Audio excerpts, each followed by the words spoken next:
Hello guys, welcome back to my YouTube channel Jamia air conditioners पर आपका स्वागत है। और इस वक्त हम आपके लिए एक बहुत ही शानदार नॉलेजेबल वीडियो लेके आए हैं। और इस वक्त ये वीडियो आपके लिए बहुत कुछ खास होने वाला है।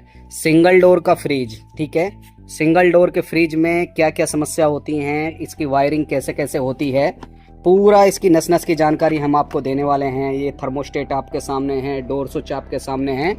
और नीचे देखिए गाइस, ये पूरा फ्रीजर हमने खोल रखा है इसका। और ये फ्रीजर है, ये कैपलरी ऊपर खुली हुई है, सक्शन का पाइप है।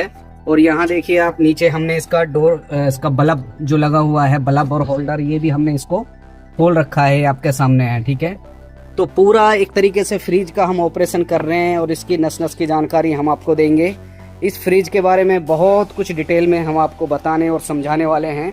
आपसे बस ये रिक्वेस्ट है कि इस वीडियो पे आप आखिर तक जरूर बने रहें, बहुत कुछ आपको जानने का समझने का मौका मिलेगा। गाइज, हम आपको बता रहे हैं, सिखा रहे हैं कि मेन सप्लाई के लिए हमारी मेन सप्लाई है, ठीक है। फ्रिज पे जो मेन प्लग लगेगा कस्टमर के यहाँ पे बोर्ड में, वो ये है, ठीक है। कई बार क्या होता है, ये बोर्ड का ये प्लग ही, ये लीड ही खराब हो जाती है, ठीक है। और मिस्त्री परेशान हो जाता है कि ये यूनिट चल क्यों नहीं रहा है, ठीक है। तो लीड को कैसे चेक करना होगा, सबसे पहले ये दिखाएं हम। देखिए, ये इसकी मेन सप्लाई है, ठीक है। ये फेस है हमारा रेड कलर का और ये क्या न्यूट्रल है ब्लैक कलर का, ठीक है। तो इन दोनों को हम क्या करेंगे, यहाँ पे डायरेक्ट कर देंगे, आपस में मिला देंगे न्यूट्रल और फेस को, ठीक है। और यहाँ पे जो ये इसके स्विच, जो बोर्ड, ये हमारे नॉब है, स्विच है, इस पे हम लगाएंगे। देखिए, ये कंटिन्यूटी आपस में बोलना स्टार्ट कर देगा। ये देखिए साउंड आ रही है आपके सामने, तो इसका मतलब लीड हमारी क्या है, सही है। अगर कोई एक तार भी इस लीड में से कट रहा होता तो ये कंटिन्यूटी आपस में नहीं बोलती, लीड ही खराब होती, ठीक है। अगर बोल रही है तो इसका मतलब क्या, सही है, ठीक है। साथ ही हम आपको बताने वाले हैं, कई बार इस तरीके से अलग अलग वायरिंग कटी फटी आपको मिलेगी। किसी कस्टमर का फ्रिज ठीक करने जा रहे हो आप, तो इस तरीके से ऊपर से 3 वायर आती हुई नजर आएंगी आपको। ऊपर बॉडी में से जो ये वायर आ रही हैं, इनमें कौन सा मेन सप्लाई, ये फेस है, थर्मोस्टेट की 2 वायर कौन सी हैं, न्यूट्रल कौन सा है, तो इनको कैसे चेक करेंगे। ये थर्मोस्टेट पे मेन सप्लाई जा रही है और वापस भी आ रही है, और बल्ब के लिए न्यूट्रल जा रहा है, ठीक है। एक सप्लाई जाएगी, एक सप्लाई वापस आएगी थर्मोस्टेट से। सपोज करिए फेस हमने दिया, तो फेस ही थर्मोस्टेट से वापस आ गया और एक न्यूट्रल चला गया। तो इनको चेक करने के लिए आसान तरीका होता है कि थर्मोस्टेट पे कौन सी वायर जा रही हैं, कौन सी 2 वायर हैं जिस पे हम मेन सप्लाई देंगे।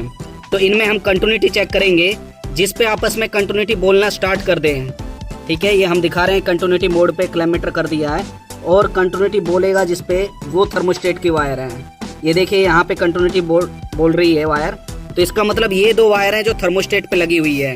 अब ये कैसे क्लियर करें कि इन दोनों में से सप्लाई इस पे दें फेस या इस पे दें, क्योंकि हमें बल्ब भी जलाना होता है। तो वो देखेंगे हम थर्मोस्टेट पे जा करके नहीं, थर्मोस्टेट को खोल करके नहीं, कि सप्लाई किस पे देनी है। तो ऊपर देखिए, हम आपको दिखा रहे हैं यहाँ पर, ये देखिए, यहाँ पे आपको सारा फेस नजर आ रहा है, ठीक है। ये वायर जो आ रही है नीचे से, रेड कलर की वायर, और ये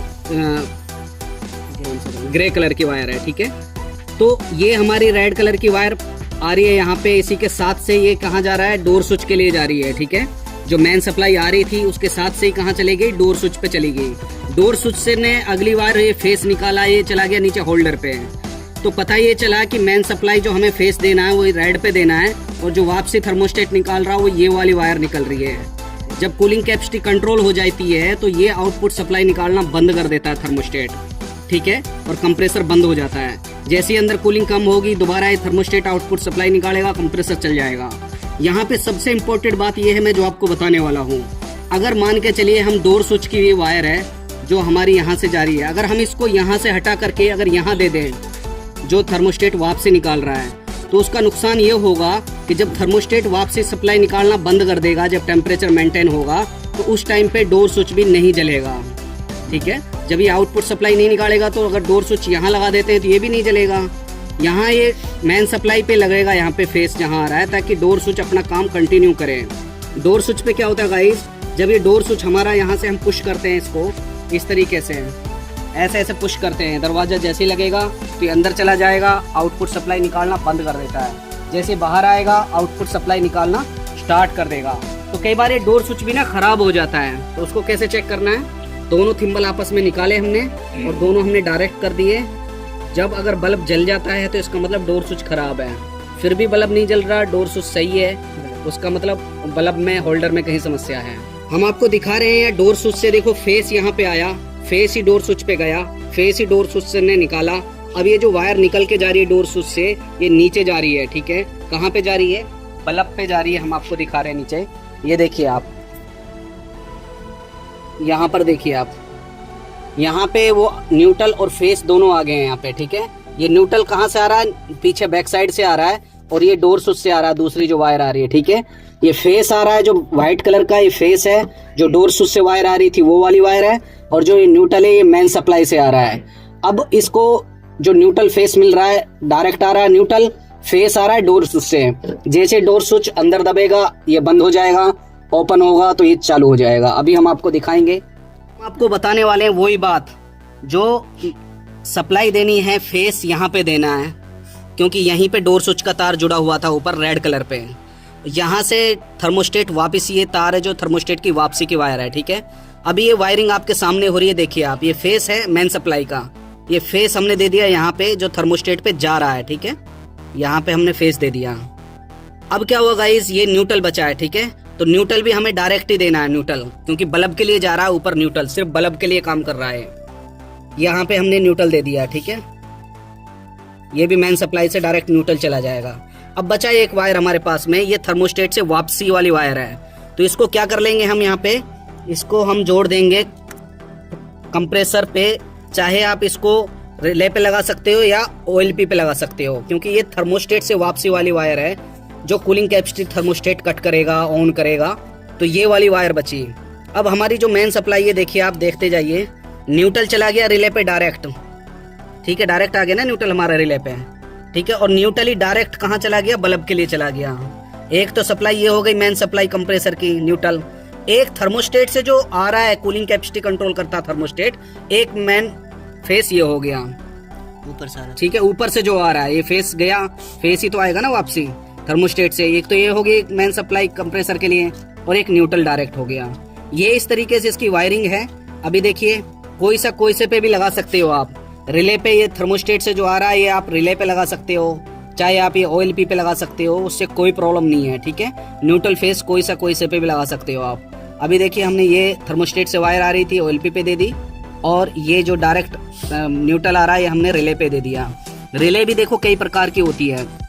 एक रिले आपको मिलेगी जिसपे यही ब्लैक कलर में ये एक सिंगल थिम्बल मिलेगा, ठीक है। किसी में आपको इस तरीके से 3 थिम्बल मिलेंगे, किसी में 4 भी मिल सकते हैं। तो ये जो एक्स्ट्रा थिम्बल लगे होते हैं ना, ये काम करते हैं गाइस, कैपिस्टर का काम करते हैं, ठीक है। कैपिस्टर का रिले जो हम बता रहे हैं आपको, ये रिले कई प्रकार की आती हैं। एक थिम्बल यहाँ सिंगल भी मिल सकता है। जैसे ये रिले वहाँ पे जाएगी तो ये वाला हमारा जो पॉइंट है रनिंग पे चला गया, और ये पॉइंट क्या स्टार्टिंग पे चला गया। अब जिसमें ये सिंगल थिम्बल मिलेगा उसमें रिले क्या करती है, खुद रिले के अंदर जो एक कैपिस्टर लगा होता है, खुद रिले के अंदर एक सिक्का टाइप का कैपिस्टर का मटेरियल होता है जो स्टार्टिंग देता है, ठीक है। तो अगर ये जो एक्स्ट्रा थिम्बल हैं कैपिस्टर के लिए यूज होते हैं, ठीक है। अगर ये हैं तो आप 6 MFD 5 MFD का रनिंग स्टार्टिंग कैपिस्टर लगा सकते हैं। और अगर ये हैं और आप सिंपल ये लगा रहे हो, मेन सप्लाई दे रहे हो उस पर, और कैपिस्टर नहीं लगा रहे हो, तब भी कंप्रेसर चल जाएगा, ठीक है। तो ये दोनों ऑप्शन होते हैं, कैपिस्टर लगाने के लिए भी और विदाउट कैपिस्टर के भी आप इसको चला सकते हैं, ठीक है। अभी देखिए, हम आपके सामने OLP दे दिया हमने कॉमन पे, कंप्रेसर का जो कॉमन पॉइंट है वहाँ पे हमने OLP लगा दिया, और ये रिले लगा दिए हमने यहाँ पर, ठीक है। अब ये वायरिंग आपके सामने हो गई है कंप्लीट। अभी हम इसको चलाएंगे, दिखाएंगे आपको किस तरीके से ये काम करता है। अभी हम आपके सामने कंप्रेसर ऑन करेंगे, कंप्रेसर चलेगा इस वायरिंग से, सारा कुछ आपको डायरेक्ट दिखाने वाले हैं अभी, ठीक है। ये हमने कंप्रेसर चला दिया है और 0.4 एम्पियर ले रहा है, अभी स्टार्ट हो गया कंप्रेसर। अभी ऊपर आइए, हम आपको दिखा रहे हैं। ये थर्मोस्टेट होता है गाइस, कई बार ये थर्मोस्टेट में क्या क्या समस्या आती है वो आपको हम बता रहे हैं। वायरिंग के साथ साथ एक एक चीज़ के बारे में, नस की जानकारी, इसी को कहते हैं कि ऑल स्पेयर पार्ट की सारी नॉलेज आपके सामने हो। ये थर्मोस्टेट लग रहा है, ये जो ये वायर दिखाई दे रही है आपको, ये तार दिखाई दे रहा है थर्मोस्टेट का, जो नीचे फ्रीजर के साथ में टच है, जो कूलिंग कैपेसिटी कंट्रोल करता है। कई बार इस थर्मोस्टेट में क्या दिक्कत आती है कि ये आउटपुट सप्लाई नहीं निकालता, जिसकी वजह से कंप्रेसर चलेगा नहीं। तो वो कैसे चेक करेंगे, इसके नीचे जो ये 2 वायर जा रही हैं, जहाँ हमने नीचे दिखाया था कंटिन्यूटी चेक कर रहे थे, तो अगर वहीं चेक कर लो, थर्मोस्टेट खोलने की भी ज़रूरत नहीं है। नीचे ही आपने कंटिन्यूटी चेक कर ली तीनों वायर में, तो अगर वो नहीं बोल रही है तो इसका मतलब थर्मोस्टेट खराब है। लेकिन उससे पहले डिसाइड आपको ये करना पड़ेगा कि ये कभी ये डीफ्रोस्ट तो नहीं है। जैसे मैं यहाँ से अभी बंद करूंगा ना, कई बार ये डीफ्रोस्ट मोड पे होता है और कंप्रेसर उस स्थिति में बंद रहेगा। अभी जैसे कंप्रेसर चल रहा है, अभी इसको बंद दबाऊंगा मैं, ये देखिए ये दबा दिया मैंने और कंप्रेसर क्या हो गया, बंद हो गया है। स्टेट मैंने पुश करा यहाँ पे, अभी थर्मोस्टेट से मैंने डीफ्रोस्ट पे दबा के रखा है तो कंप्रेसर क्या हो गया, बंद हो गया। तो कई बार थर्मोस्टेट क्या होता है गाइस, कस्टमर का आप यहाँ पे जा रहे हो तो इस तरीके से वो डीफ्रोस्ट मोड पे होता है, जिसकी वजह से कंटिन्यूटी थर्मोस्टेट आउटपुट सप्लाई नहीं निकालेगा तो कंप्रेसर, तो ये तुम चेक कर लेना वहाँ पे, ठीक है। अभी मैं इसको छोड़ूंगा तो कंप्रेसर दोबारा से स्टार्ट हो जाएगा, ठीक है। ये देखिए मैंने छोड़ दिया है और कंप्रेसर दोबारा स्टार्ट हो गया है, ठीक है, डीफ्रोस्ट मोड से। अब आइए इधर, तो आपके सामने क्लियर हुआ। कई बार तो ये खराब होता है तब भी नहीं निकालेगा सप्लाई, और कई बार ये डीफ्रोस्ट मोड पर रहेगा तब भी आउटपुट सप्लाई नहीं निकालेगा। एक और कारण होता है, कस्टमर क्या करता है, ये जो थर्मोस्टेट है ना इसको बिल्कुल जीरो पे करके बंद कर देता है, तो उस स्थिति में भी आउटपुट सप्लाई नहीं निकालेगा। अभी हम जैसे बंद करेंगे आपके सामने, एकदम से आउटपुट सप्लाई निकालना है, बंद कर देगा, देखिए बंद हो गया ना, कंप्रेसर नहीं चल रहा ना, 0 आ रहा अभी, ठीक है। तो ये देखिए मैंने अभी बंद किया था। इस तरीके से बिल्कुल मिनिमम पे करके कस्टमर क्या करता है, अपने हाथ से फ्रिज को बंद कर देता है। तो ये हम उनके लिए भी वीडियो बना रहे हैं जो घरों पे फ्रिज अपना रखते हैं, अपने फ्रिज को खुद चेक कर सकते हैं, मिस्त्री की भी आपको आवश्यकता नहीं है, ठीक है। उम्मीद करते हैं वीडियो आपको काफी समझ में आएगा। अभी देखिए हम दोबारा से इसको ऑन करेंगे तो कंप्रेसर स्टार्ट हो जाएगा। ये देखिए हमने स्टार्ट कर दिया है और नीचे देखिए कंप्रेसर स्टार्ट हो गया है, ठीक है। तो इस तरीके से ये समस्या आती है। और थर्मोस्टेट में क्या दिक्कत आती है, कई बार ये थर्मोस्टेट करंट निकालना शुरू कर देता है। ये जो इसके तार है ना, जो कूलिंग कैपेसिटी कंट्रोल करता है, इसमें केमिकल भरा होता है एक्चुअल में। जितना अंदर ठंडा होगा, जितने पे थर्मोस्टेट सेट होगा, उस हिसाब से ही ये मेंटेन करता है और आउटपुट सप्लाई निकालना बंद कर देता है। ये इसमें से करंट जाना शुरू हो जाता है फ्रीजर पे, जिसकी वजह से थर्मोस्टेट खराब होता है। अब वो करंट छोड़ रहा है, जो करंट मार रहा फ्रिज हमारा, बॉडी करंट आ रहा है, अर्थिंग आ रहा है, तो इन दोनों थिम्बल को निकाल के आपस में टच कर लेंगे हम, फिर फ्रिज को चला के चेक करेंगे, फिर करंट नहीं आ रहा तो इसका मतलब क्या है, थर्मोस्टेट करंट छोड़ रहा है। अगर इनको हमने डायरेक्ट कर लिया और फिर भी करंट आ रहा है, फिर क्या है, कोई वायरिंग टच है इसमें, उसी की वजह से करंट आ रहा है। फिर क्या करेंगे हम, हमारी मेन सप्लाई हम कंप्रेसर पे देंगे, मेन सप्लाई अपनी मेन लीड, और कंप्रेसर को डायरेक्ट चेक करेंगे, फिर भी करंट आ रहा है तो फिर क्या है, कंप्रेसर रनिंग स्थिति में करंट शो कर रहा है, ठीक है। इस तरीके से हम थर्मोस्टेट को चेक कर सकते हैं। कई बार क्या होता है, ये डोर स्विच है, इसकी समस्या क्या है, ये बल्ब को ऑन ऑफ करता है एक्चुअल में। इस डोर स्विच खराब है, उसका कैसा पता करेंगे हम, दोनों थिम्बल आपस में निकाल करके एक दूसरे में मिला लेंगे हम थिम्बल, तब जाके अगर बल्ब जल रहा है तो इसका मतलब क्या है, डोर स्विच खराब है, ठीक है। डायरेक्ट करने पे बल्ब जल रहा है, साथ में लगा के बल्ब ऑन नहीं हो रहा, ठीक है। इसके अलावा क्या होता है, यहाँ से हमने बल्ब को डायरेक्ट कर दिया, थिम्बल आपस में मिला दिए, फिर भी बल्ब ऑन नहीं हो रहा। इधर आइए, यहाँ से डायरेक्ट करके हमने यहाँ पे आए और फिर भी अगर बल्ब ऑन नहीं हो रहा है, हमारा बल्ब नहीं जल रहा है, तो इसका मतलब क्या है, ये होल्डर है, जो अंदर होल्डर लगा हुआ है, ठीक है। ये कनेक्टर है, यहाँ पे कनेक्टर लग रहा है।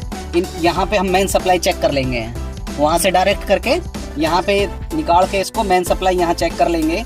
अगर यहाँ मेन सप्लाई आ रही है तो इसका मतलब क्या है, बल्ब खराब है या होल्डर खराब है, ठीक है। अच्छा, ये डोर स्विच है जो हमारा काम कैसे करता है, देखिए हम आपको दिखा रहे हैं। जब ये अंदर दबेगा तो बल्ब बंद हो जाएगा, नीचे दिखाइए बल्ब बंद है अभी, और जैसे खोलेंगे तो बल्ब चल जाएगा, ठीक है।